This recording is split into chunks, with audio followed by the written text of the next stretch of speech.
Okay, Assalamualaikum semua. Okay, kembali lagi dalam episod terbaru Reka Kod Jam. So, dalam episod hari ini kita ada special guest lagi, right? So, beliau adalah Faris Akmal, seorang brand ataupun graphic designer daripada Atma Kreatif. Okay, so malam ni kita akan berkongsi ataupun kita bincangkan tajuk mengenai brand design one on one lah, okay, ataupun pengenalan mengenai brand design. So, okay, before kita start perbincangan kita, okay, why not kita bagi Tuan Faris untuk perkenalkan diri dulu lah. Okay, cerita sikit latar belakang and macam mana perjalanan menjadi seorang designer. Okay. Okey, hai, Assalamualaikum semua. Uh, okay, nama Faris Akmal bin Faizal. Saya berasal daripada Johor Bahru, Johor, lahir di sana lah. Dan Hmm. dapat pendidikan sekolah rendah, sekolah menengah juga di sana. Kemudian saya mengambil jurusan kaunseling, uh, Counseling. kaunseling di Okay. UIA. Oh, okay. So dia punya nama panjang dia Guidance and Counseling lah. Uh-huh. Counseling dan bimbingan dan counseling. Fokus kepada, so bila dia under fakulti pendidikan, dia counseling ke arah counseling di sekolah lah. Mm-hmm. Okay. Ah, So dekat UIA dia ada psikologi di bawah fakulti Human Science ataupun Sains Kemanusiaan. Mm-hmm. So counseling ni boleh kata psikologi ni is the mother lah, Okay. si induk tu lah, induk. Jadi yang counseling tu part of it, part of the psychology lah. So kami pun belajar didedahkan dengan psikologi. So starts from ketika itu saya berminat belajar behavior manusia lah. Okay. Behavior manusia, human psyche, macam mana manusia berfikir kan, kemudian Mm-hmm. manusia bertindak dengan apa yang dia berfikir tu. Cuma saya tak berminat untuk jadi kaunselor. So Oh, theoretically saya minat counselling. Uh, but surprisingly counselling punya knowledge tu saya boleh apply lah dekat design dalam design. Okay. So memang minta untuk ambil counseling punya course that time. saya dapat tawaran. Saya dapat Dapat tawaran, tawaran. kemudian saya rasa why not untuk cubalah, dan saya pun Okay. minat mengajar lah, so tu yang Mm-hmm. masuk pendidikan tu.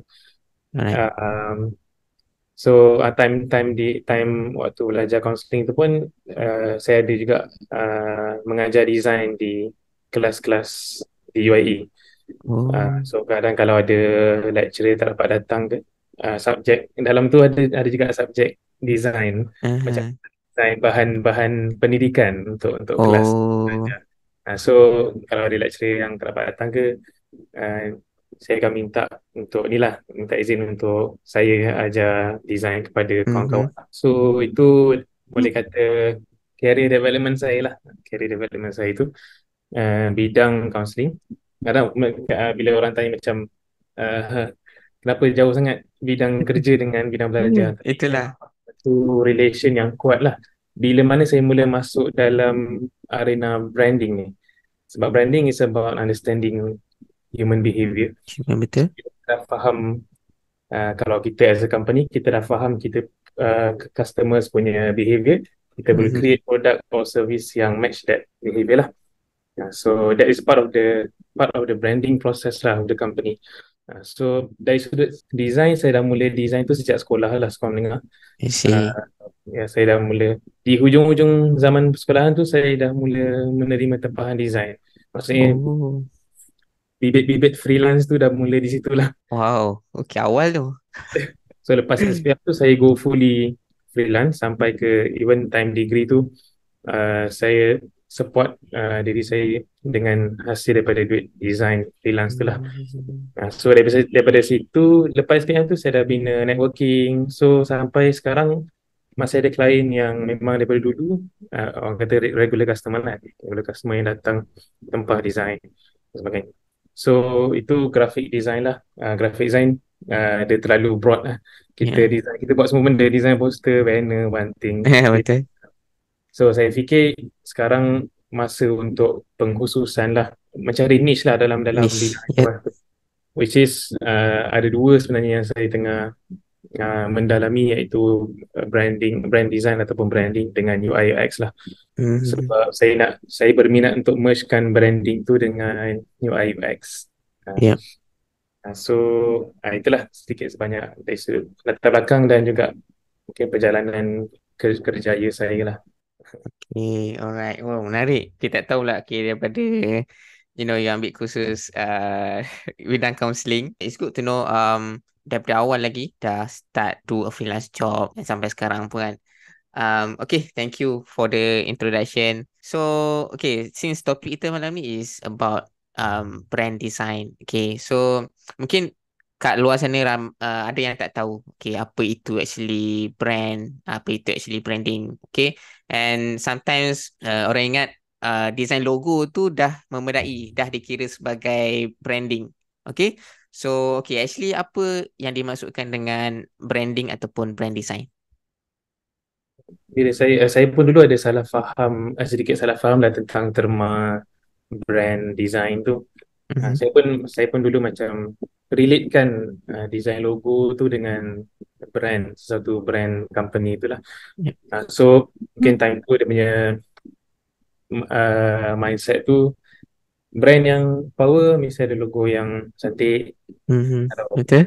kalau company yang ataupun brand yang tak ada logo yang cantik, brand ni tak strong enough, contohnya lah. Betul. So kita ada that mindset sampai satu sampai satu masa tu saya terjumpa dengan Pak Cik Marty Neumeier ni yang daripada US ni. Dia ni brand, boleh kita kata brand strategist juga, brand designer. Mhm. Dia ada tulis buku The Brand Gap. Kat situ saya mula broaden the definition of brand itself lah. Branding. Okay. Yang mana kita sebelum ni mungkin ramai pun designers mungkin tersalah faham dan sebagainya. Waktu saya belajar brand design tu, totally macam different dengan apa yang difahami sebelum Aku ini lah. faham sebenarnya. Aha. So sebenarnya brand itu adalah apa yang customer fikir tentang kita. So kalau Okay. kita as a company lah, kalau kita as a company atau even kita as a individu, kita ada term personal branding kan. Mhm. Apa yang orang fikir tentang kita itu adalah definisi brand yang sebenar. Mhm. So, sebab itu sesuatu company ataupun organisasi ke, macam contoh Apple ataupun Coca-Cola, sesuatu company yang besar pun dia boleh ada banyak brand sebab dia ada ramai customer dan setiap customer tu ada pandangan dia terhadap brand tersebut. Contoh kalau Mhm. kalau Coca-Cola, ada orang um, dia memandang minuman Coca-Cola tu sebagai air yang menyegarkan badan di penghujung hari setelah penat bekerja contohnya. Aha. Tapi on the other side, ada orang fikir Coca-Cola tu adalah minuman yang tak sihat. Sebab tu ada orang boleh guna Coca-Cola untuk basuh jamban contohnya kan. So so itu adalah brand sebenarnya ataupun persepsi orang terhadap kita punya organisasi ataupun company kita. I see. So brand design adalah bagaimana kita nak design kita punya brand ni untuk fit dengan kehendak kita. Maksudnya kita nak orang fikir apa tentang kita. I see. Kita nak Okay. orang fikir apa tentang company kita lah. So take Nike for example, dengan dia punya logo swoosh dan dia punya slogan Just Do It tu, Mhm. antara apa ni identiti yang dia nak bawa kepada public adalah semua orang boleh buat. Tak kisah dia handicap ke, dia Muslim ke, non-Muslim ke, dia orang gemuk ke, dia orang kurus ke, semua orang boleh join the group lah ataupun kita panggil tribe lah untuk sama-sama bersukan. Sebab Hmm. itu kita panggil inclusivity lah. So itu adalah identiti yang dia portray, dan itulah yang masuk dalam minda ramai customer lah. So bila orang tengok Nike dengan slogan tu, okay, bila dia beli that product tu, dia ada rasa sense of belonging kepada produk tu. I see. Yeah. Sebab itu ada orang willing untuk spend thousand of ringgit, thousand of dollars untuk beli MacBook contohnya ataupun iPhone. iPhone betul? Dia rasa ada identiti dia dalam produk tu. Ah, Dan company tu memahami dia. So itu adalah apa yang dia perceive kepada company tersebut lah, ataupun brand tersebut lah. So itu adalah brand yang mungkin sama ni orang mungkin tersalah faham lah.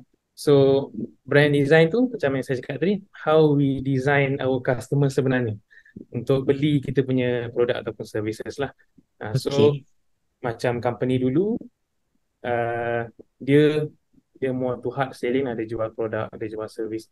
Tapi customer sekarang, zaman sekarang tak suka untuk dijual, mereka suka untuk membeli. Hmm. So sebab itu nak tahu brand tu kuat ataupun tak, tengok tribe yang dia ada. Tengok siapa yang Follower support. dia. Sebab itu macam saya lah, contohnya saya pengguna Apple. Uh-huh. Saya ada rasa macam triggered lah kalau orang macam kutuk Apple. So Apple tak perlu membayar saya untuk protect dia punya brand, sebab Hmm. orang orang lain akan protect yang Pengguna brand. tu sendiri.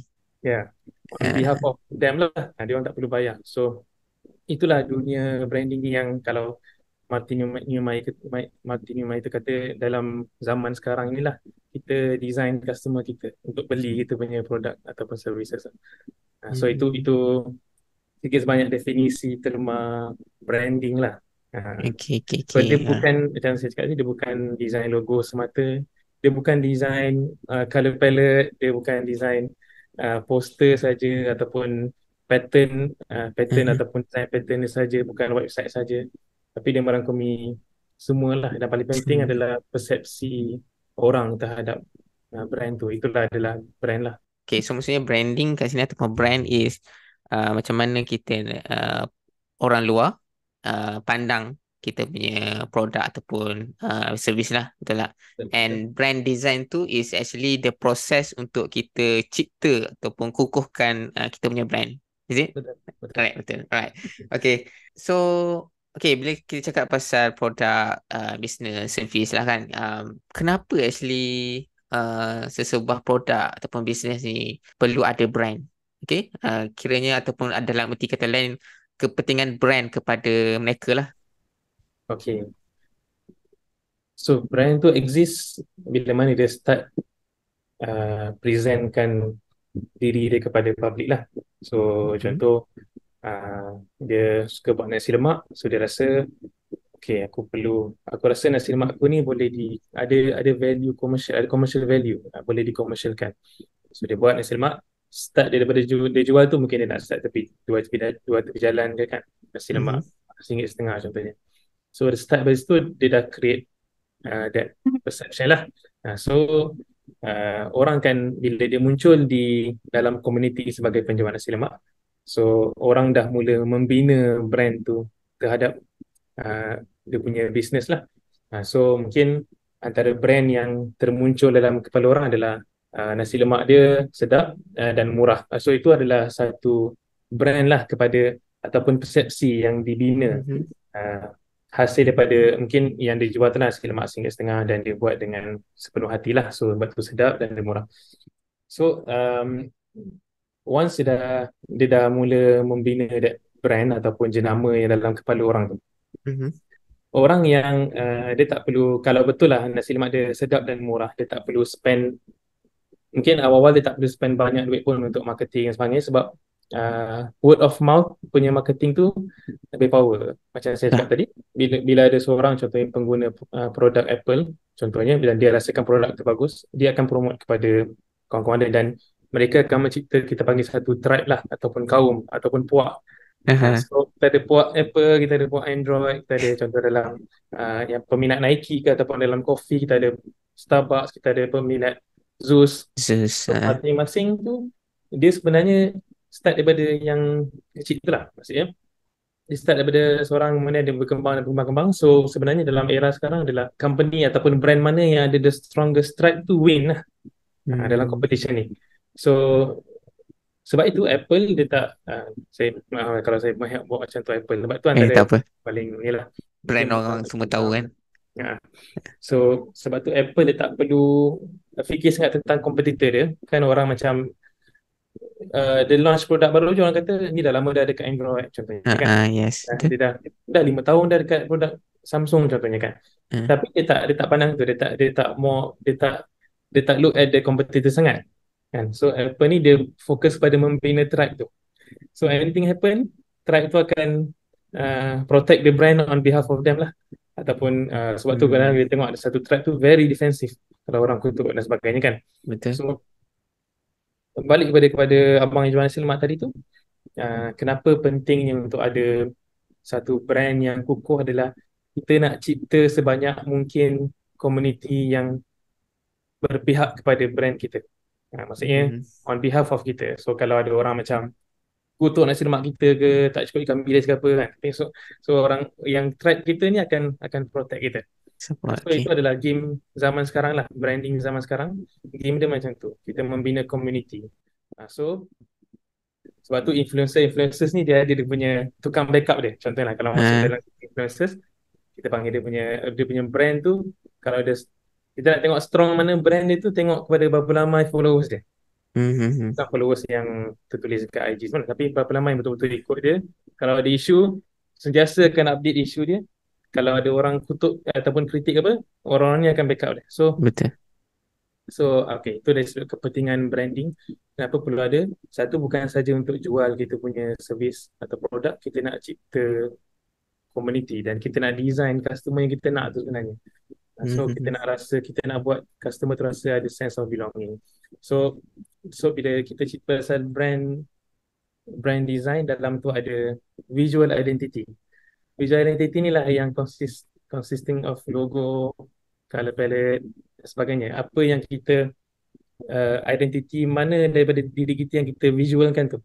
Mhm. So logo is part of it. Logo, color palette, poster ke apa, apa-apa yang visual lah, printed materials ke, marketing ads ke dan sebagainya. Semua tu merangkumi visual identity dan dia termasuk di bawah brand identity lah, identity Okay. brand kita. Mhm. Dan itu hanyalah macam uh, parts of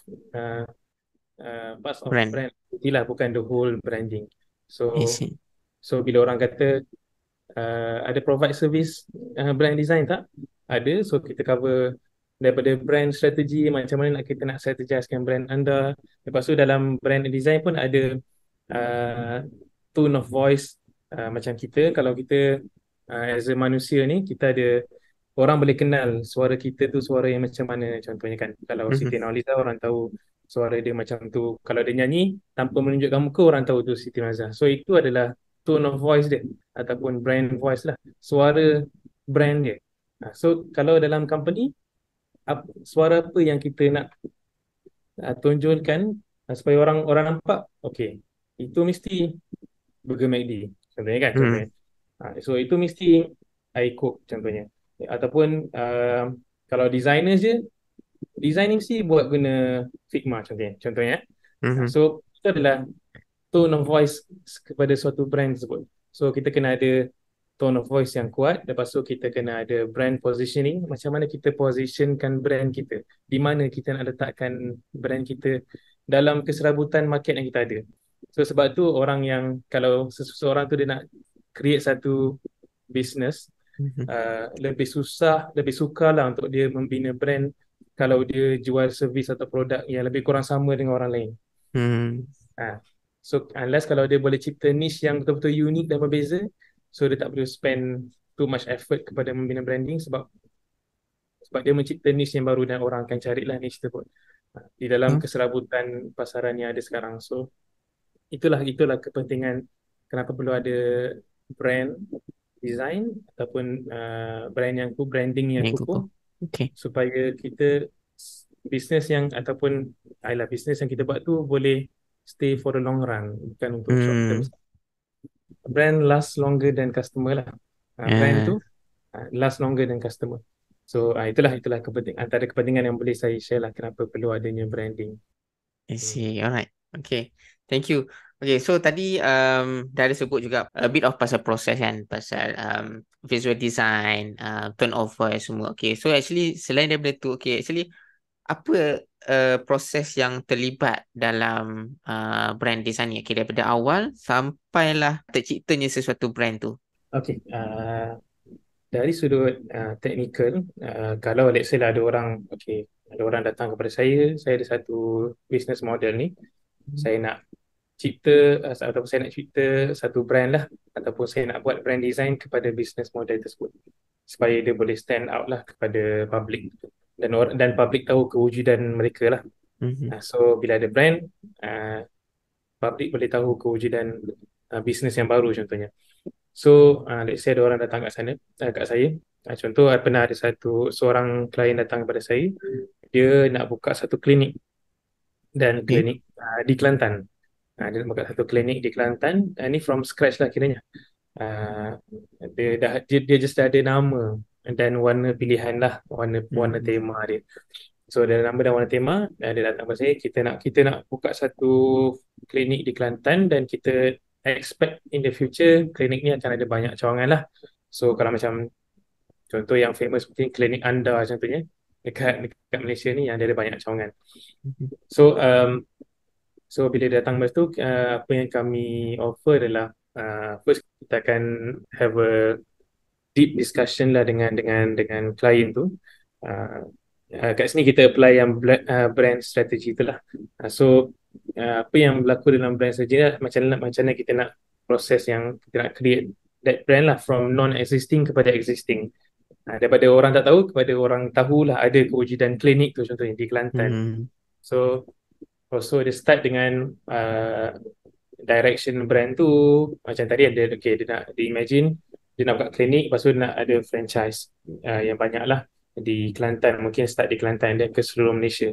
Kemudian dia bukan saja nak provide service check apa ni kesihatan, tapi ada juga produk yang dia nak buat. So tu ada niche baru jugalah maksudnya dalam klinik tu dia ada nak jual produk juga contohnya. Hmm. So awal tu kita akan have a deep interview dengan client. Kita tanya all the directions semua tu lah. And then lepas ada interview tu kita akan, kalau dari sudut design tu kita akan come out with konsep lah, bukan konsep, 3 konsep lah. Ini yang kalau dari sudut teknikal lah, 3 konsep untuk klien tu pilih mana satu konsep design yang kena dengan dia punya image ataupun identity tu lah. So kita akan present tu, and then once klien dah setuju mana satu yang nak di-proceed, contoh dia pilih konsep B, so kita akan set konsep B itu sebagai visual direction dia. So ini dari sudut visual lah. So visual direction tu startlah dengan logo, color Hmm. palette, design, elemen-elemen pattern dan sebagainya, apa yang membentuk kepada visual, apa yang menyumbang kepada visual identity brand klinik tersebut. So basically kami cover bahagian design lah mostly. So visual identity tu banyak yang kami cover lah, dan akan collaborate dengan brand strategist lah actually. So kami akan collaborate untuk find out the tone of voice of the clinic, and then brand positioning, kat mana dia nak posisikan klinik dia. Sekarang sebenarnya banyak sangat orang yang buka klinik swasta. So Hmm. kalau tengok dekat bandar tu, satu deret kedai, satu deret lorong tu mesti ada 3-4 Betul. swasta kan.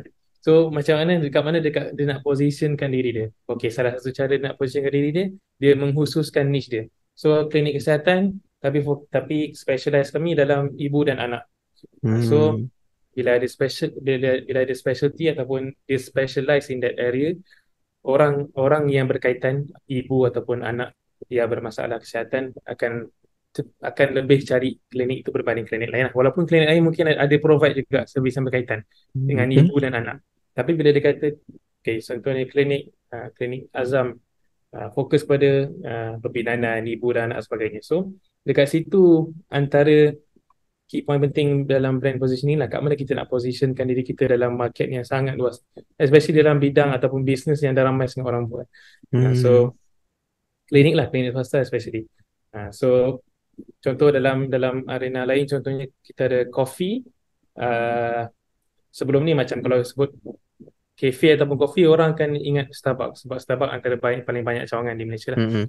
So macam mana Zeus Coffee nak masuk ke dalam arena tu dan nak stand out dalam apa market yang dimenangi oleh Starbucks contohnya.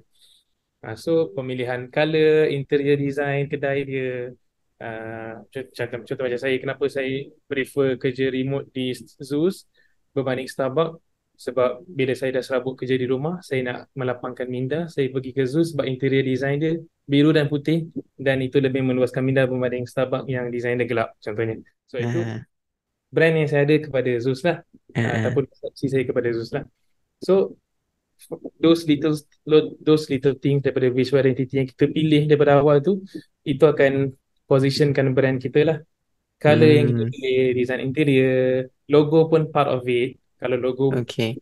buruk contohnya kan, uh, mungkin tak dapat nak lawan lah dengan logo Starbucks yang mermaid tu kan contohnya lah.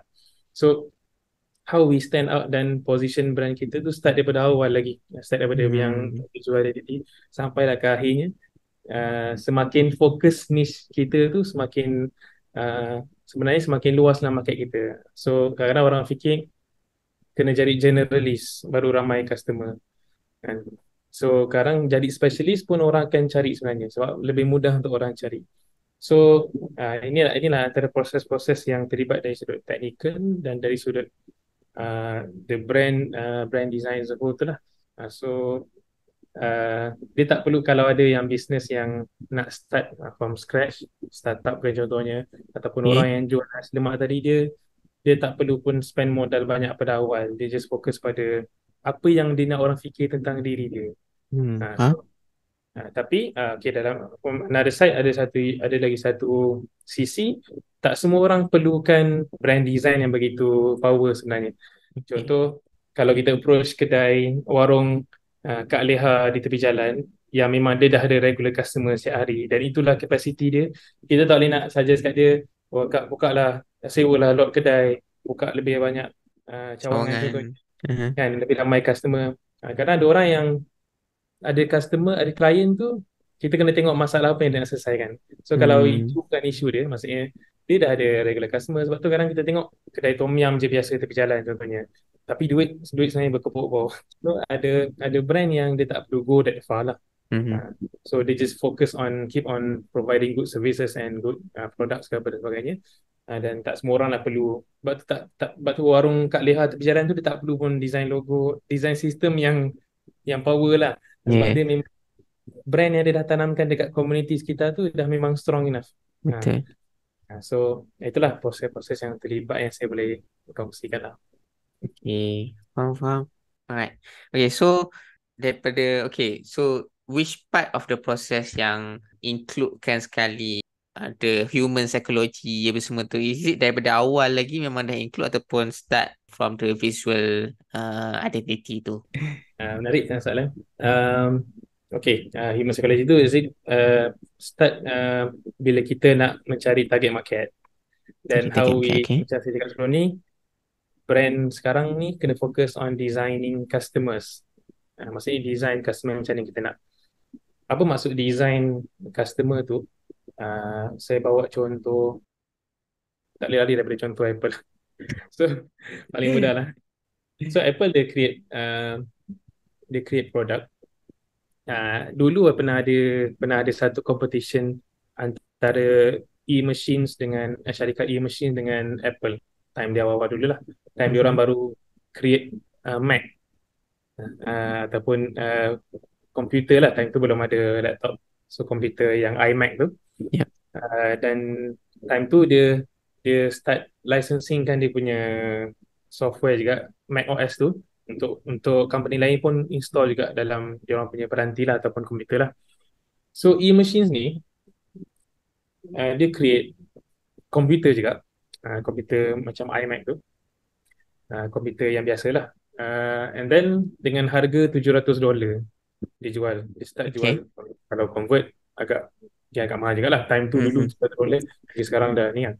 So the other side ada Apple yang jual iMac dia $1,400, double. Tapi yang menariknya ada tentang human punya behavior ni adalah people tend to go to Apple punya iMac, walaupun Apple punya iMac tu dengan e-machines punya komputer tu ada similarities in terms of specs lah. Mhm. Okay, so dia bila terms of buying something yang kita betul-betul nak, kita kadang-kadang tend to put aside rational lah. So kita lebih kepada emotion sebenarnya. So kalau Okay. kita rational, kita akan beli je komputer Yang Windows murah. atau Apple. Betul. Sebab kalau dari sudut spek lah, ada on paper mungkin lebih tinggi contohnya, ataupun sama tapi dengan harga lebih murah. Kalau Mhm. dari sudut rational lah. Tapi Apple dia attack ataupun dia main dekat emosi tu, behavior manusia, dan dia create that, dia design dia punya tribe tu. So itu salah satu kebijaksanaan Steve Jobs lah sebenarnya, dan dia special dekat situ. Steve Mhm. Jobs dia sangat pentingkan, titik beratkan aspek visual dan estetik. Sebab tu iMac tu design cantik. Sebab Steve Jobs ni dia student yang belajar typography. design Hmm. typography. So produk-produk yang dia create tu iPhone, iPod, iPad, visually dan aesthetically memang cantik lah. Betul. Dan diorang berjaya create satu tribe yang memang akan beli, ada setengah tribe yang memang akan beli je produk baru walaupun dah ada. Contoh yang akan beli iPhone 15 ni walaupun dah ada Betul. iPhone 14. So menarik tentang human behavior tu adalah benda tu lah sebenarnya. Macam mana Hmm. kita nak bermain dengan emotion manusia. So once kita sebagai business owner ataupun kita as a company, kita dah decide which target market yang kita nak aim. Satu study case yang menarik lagi satu adalah ubat gigi Colgate. So Colgate ni dia dah lama sebenarnya. Uh, Betul. dan bila sebut ubat gigi orang akan ingat Colgate kan. Colgate. Colgate paling ingat lah. Tak ada orang ingat macam Safi. Jarang lah orang ingat Kromo lain kan contohnya kan. So Ah, orang biasa akan ingat Colgate sebab memang biasanya kalau kita boleh katakan kat setiap rumah mesti ada satu lah ubat gigi Colgate.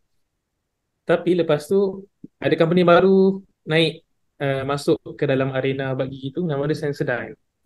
So dia orang ni fikir macam mana kita nak stand out differently from Colgate. Colgate. So dengan nama Sensodyne tu dia hanya aim customer yang ada gigi sensitif. Betul. So customer yang ada gigi sensitif akan mencari Sensodyne sebab dia Sensodyne. specialize dekat situ.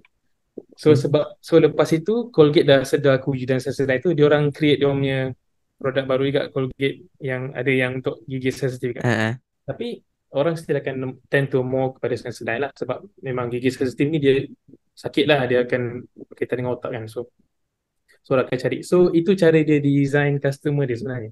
Dia create that hmm. niche dan dia timbulkan keperluan dalam diri customer ni untuk beli. Sebab tu kalau kita masuk Faham. kedai Eco, walaupun kita tak rasa ada keperluan pada awalnya untuk beli this product, that product, tapi kita mesti akan keluar paling-paling RM50 habis dah sampai. Betul.